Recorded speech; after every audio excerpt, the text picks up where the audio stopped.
Hello, my beautiful biologist. It's time for another biology with Miss Judd.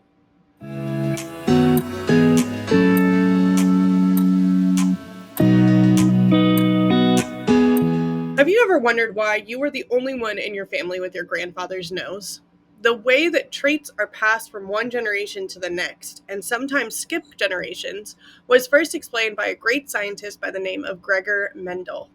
By experimenting with pea plants, Mendel discovered 3 principles of inheritance that described that transmission of genetic traits before anyone even knew that genes existed.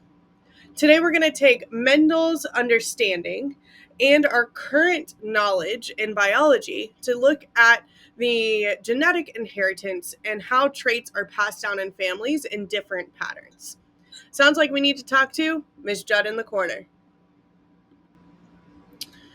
Hi, you guys. Miss Judd in the corner here to talk about Unit 4, Lesson 1, the patterns of inheritance. We're going to start off with the work of Gregor Mendel.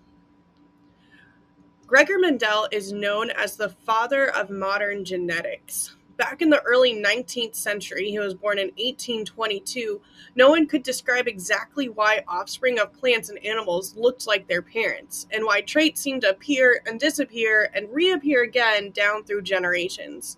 Gregor Mendel was a monk. He spent a great deal of time in a monastery garden where he was able to carry out experiments into inheritance. He chose to work with peas, which are very small and super easy to grow, and they produce a large number of offspring. Mendel's different groups of true breeding plants would produce the same sets of traits in each generation.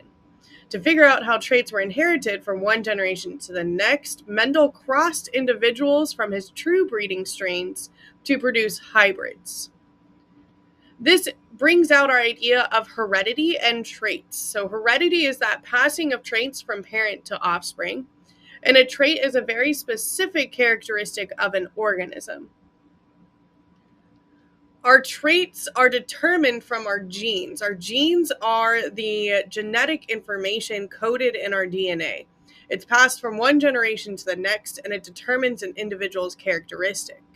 The alleles are the different forms or variations of the genes. So here we have eye color. That's my overall gene. My alleles or my variations are brown, blue, green, or gray. Mendel took this idea of genes and alleles and was able to predict patterns of inheritance in peas plants. We call them Mendel's laws. One of the first laws is the principle of segregation.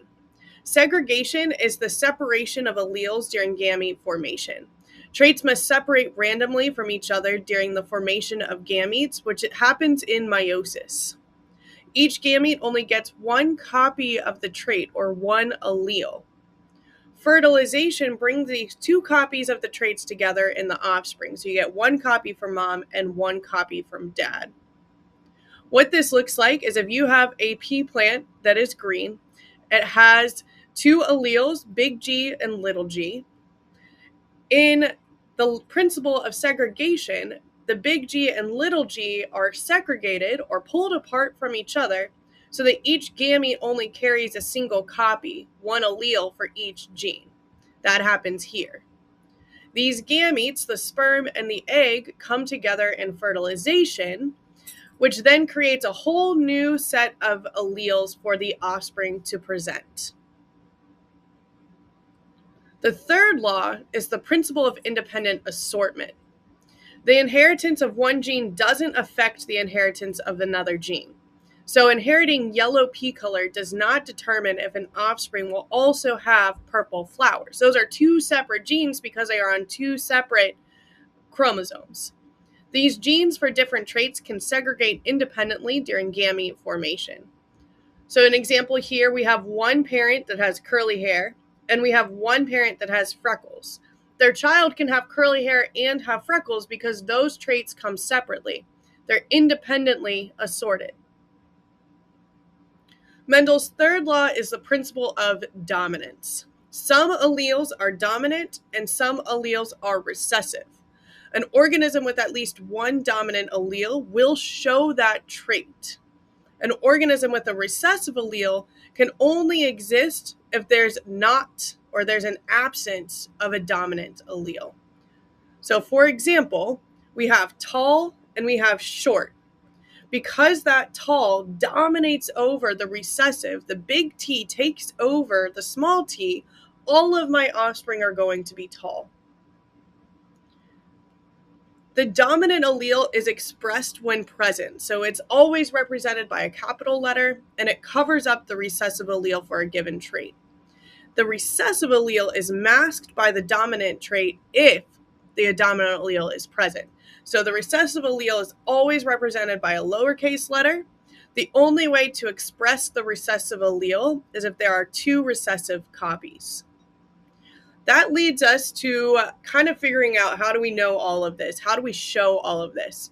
We have our genotype and we have our phenotype. Our genotype is the genetic makeup, the alleles, the letters. The phenotype are the physical character traits. What does it actually look like?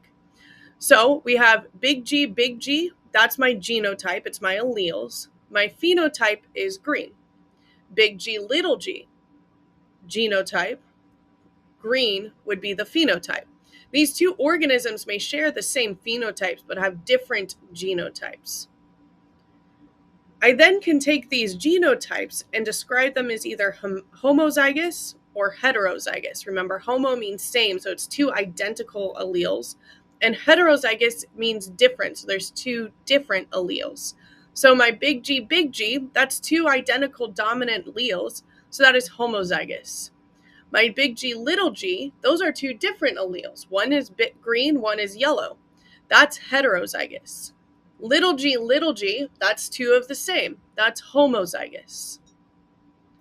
Now we can take these genotypes and we can take these phenotypes and we can actually predict the probability of something happening.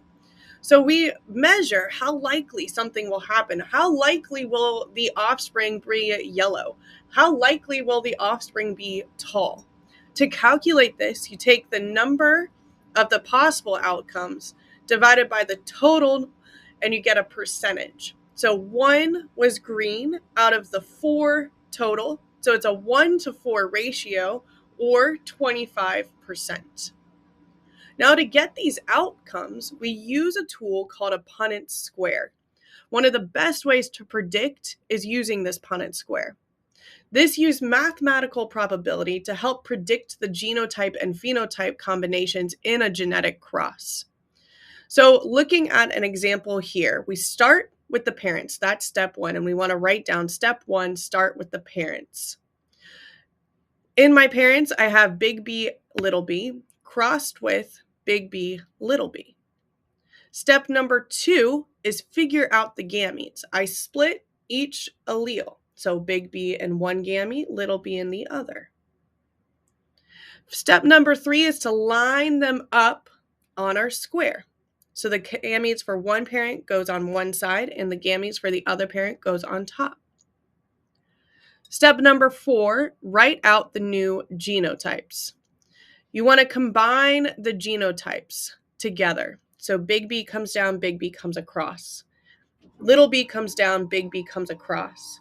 Big B comes down, little b comes across, until you get out all the possible combinations for the outcomes. And then finally, we figure out the results. To figure out the results, we just take our Punnett square and pull out the important information. So in my Punnett square, of my offspring, which are on the inside, I have one individual that is big B, out of my 4 total, which is 25%.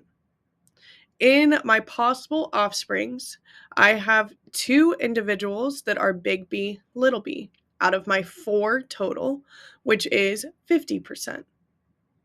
Of my individuals, I have 1 that is little b, out of my 4 total, which is 25%.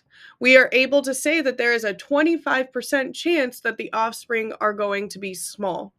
There is a 50% chance that your offspring are going to be heterozygous. The last thing we do is take a look at the pattern and explain the type of inheritance. This is complete dominance because the dominant allele masks the recessive. There are times where Mendel's law of dominance does not apply to certain traits in identifying the way that genotypes are expressed by phenotypes. Sometimes the heterozygous individuals don't match the complete dominance patterns. These different patterns are called non-Mendelian patterns of inheritance.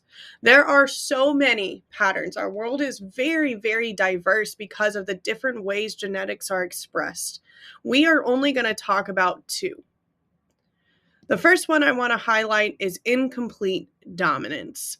In 4 o'clock plants, the flowers shown here, the genes for flower color don't follow the strict dominant over recessive that Mendel saw in pea plants. In these flowers, the alleles for red and white show incomplete dominance.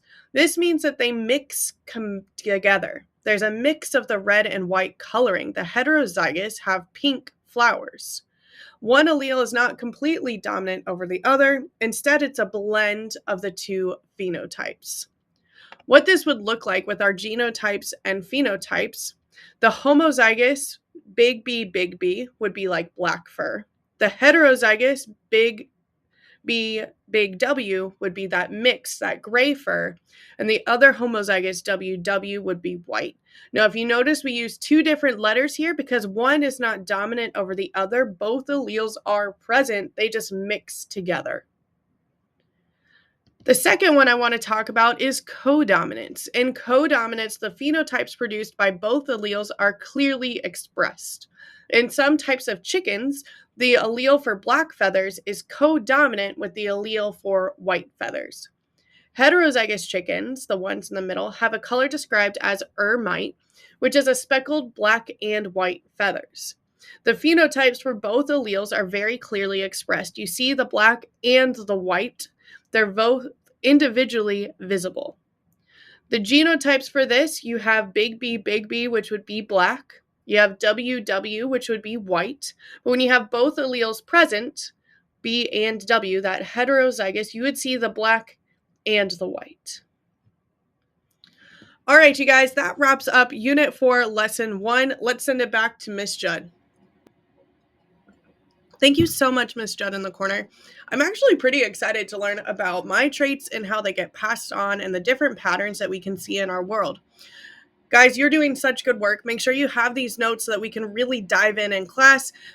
Have a great day and make good choices.